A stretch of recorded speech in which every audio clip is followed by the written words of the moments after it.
Hello everybody, I'm Dr. Ankit Gupta, and today in this video we'll be discussing the whole process of hair transplant, of how we do hair transplant through the FUE method at Panache Aesthetics, New Delhi. Before we proceed, I want to clarify that this is a surgical video, although we'll be telling you how and why we decided what we are doing. We'll be dealing with the initial pictures of the patient, what grade of alopecia he had, and then how the whole process of planning went ahead.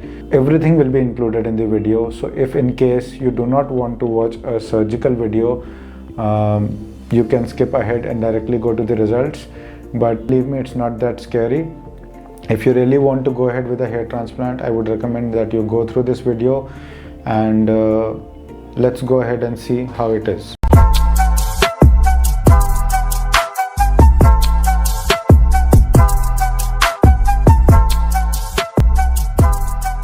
So this young gentleman who looks much older than his age, and believe me, he is only 32 years of age but looks so much older. This young individual presented with grade 6 male pattern baldness, and grade 7 is considered the highest grade, and he had almost grade 6.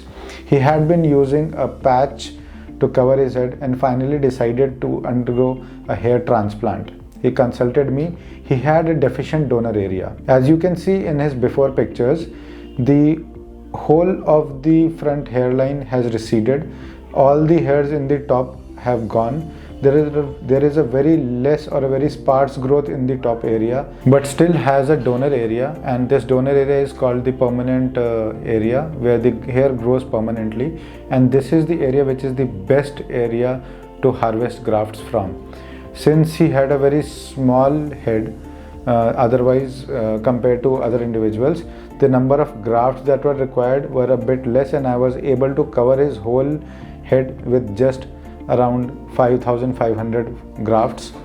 Since we were using FUE technique, each graft is equal to one follicle only, because we take out one follicle in each graft.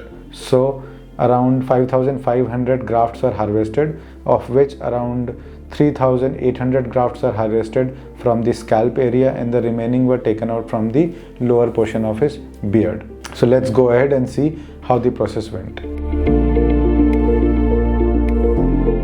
So now, as you can see in this picture, we have marked his head and we have divided it into 3 zones. And the zone in the front, in that area we intend to give him a much dense hairs, because that is the area that is visible from the front. So anybody, when you are sitting, whenever somebody is talking to you, the front or the hairline is very much visible, and we would love to give him a very dense hair growth in the front area. And also when these hairs grow, they will cover up the hair in the back. The second area would be relatively less, and the third area would we'll give him the remaining graft that we are left with. So this is how we mark him, and this is the marking.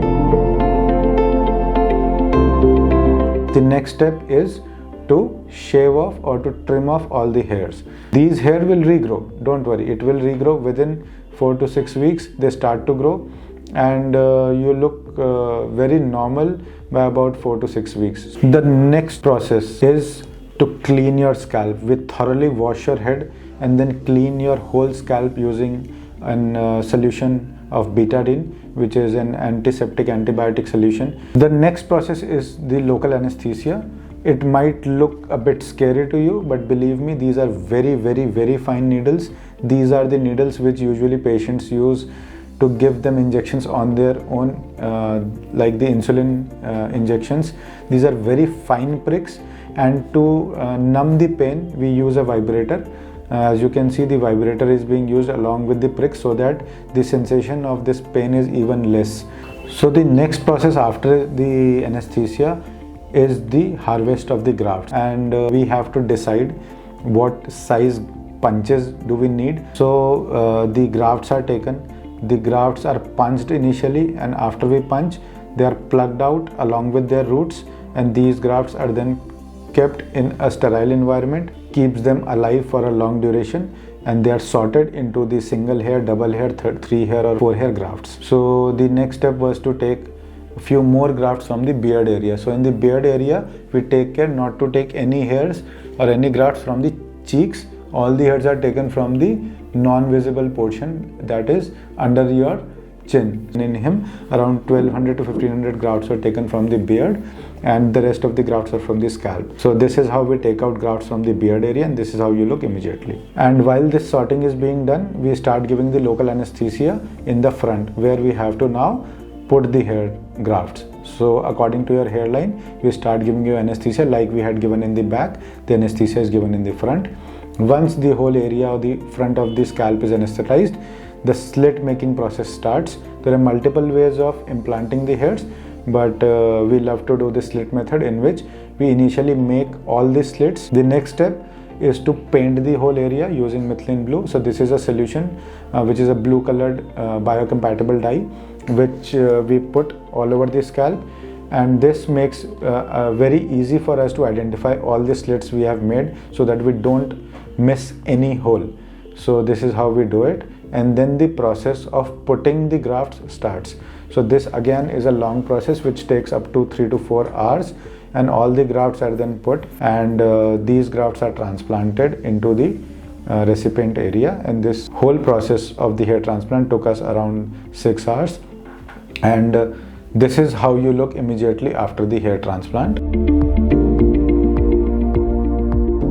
So once the hair transplant is done, you get your discharge, and then you are called back after 3 days, and this is how you look after 3 days.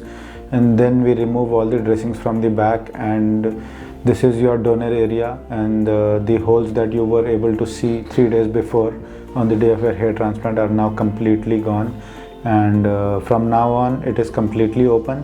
You can apply the ointment daily on the donor area, and the transplanted area are always open, and you might have a bit of itching, and so from now on we will allow you to do your head wash. Be careful that you do not rub the transplanted area. And this is how the patient looks at about 3 months, and the final results would appear somewhere around 6 months to 9 months. So in case you want to see how this whole process ends, what are the results after 6 months, do subscribe to our channel. And if you are interested in hair transplant, you can contact us, and everything is given in the description below. Thank you very much.